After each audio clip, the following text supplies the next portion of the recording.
আসসালামু আলাইকুম। আপনারা সবাই কেমন আছেন? আমি আলহামদুলিল্লাহ ভালো আছি। তো এই তো আজকে আমি মুরগি রোস্ট রান্না করবো আর পোলাও রান্না করবো। তো এই প্রথমে আমি মুরগিগুলো ভাজে নিতেছি। তো হালকা হালকা ভাজে নিছি। তো এইখান থেকে আবার আমি পেঁয়াজ বাটা দিয়ে দিছি। পেঁয়াজ বাটা দিয়েই আমি সবসময় মুরগি রোস্ট করি। তো আদা বাটা দিছি, রসুন বাটা দিয়ে দিছি। এখানে রসুন বাটা দিলাম, ধনিয়ার গুঁড়া আর মুরগির রোস্টের মশলা। তা আমি এটা দিয়েই সবসময় রান্না করি। তা আমি হালকা পাতলা মশলা দিয়ে সবসময় রান্না করি। এই তো দিয়ে দিলাম মুরগির পিসগুলা।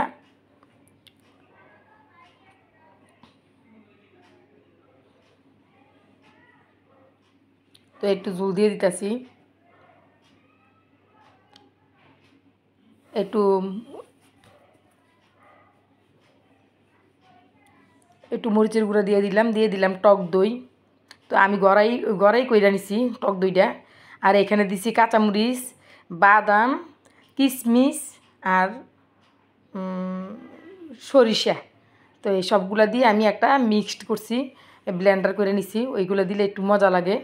তো আপনারাও এইভাবে ট্রাই করে দেখবেন। দিয়ে দিলাম একটু চিনি টেস্ট আসার জন্য। তার আমি এখান থেকে আবার 6-7টা ডিমও সিদ্ধ করে রাখছিলাম। তো আমার বাচ্চারা আবার ডিম সিদ্ধ দিয়েও, আর ডিমটা সিদ্ধ করে রোস্টের সাথে দিলে একটু পছন্দ করে বেশি।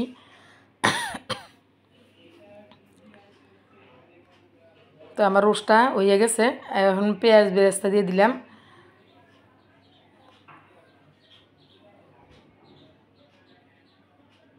তার এইখান থেকে আমি আবার ফলাওয়ার ফাতিলটা বসাই দিলাম।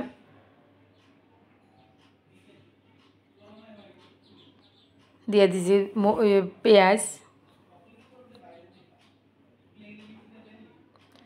এলাচি, দারচিনি আর পেঁয়াজ, তেজপাতা একসাথে আমি ভাজা নিই। আর এখানে দিলাম পোলার চাল দিয়ে দিছি।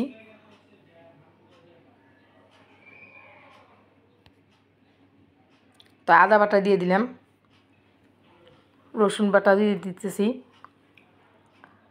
লবণ দিয়ে দিছি। আমার সবসময় লবণ দেওয়াতে ভুল হয়, কিন্তু আজকে সব কিছু আগে নিয়ে নিছি। সব সময় আমি রান্না করার শেষে লবণ চাইতে গেলে লবণ দেহি দিছি না।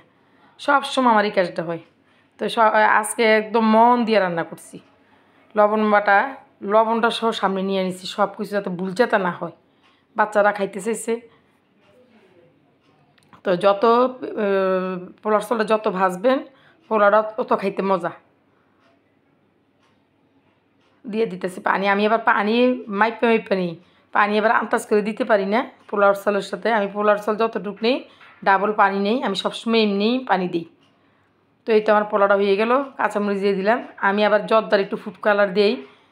জর্দার কালারটা দিলে পোলাওটা দেখতে একটু সুন্দর লাগে আর কি। ওই দেখতেই তো পারতেছেন, আমি একটু দিয়ে দিতেছি নেড়ে চেড়ে। তো এই তো আমার রান্নাটা কেমন হইলো তো অবশ্যই আমাকে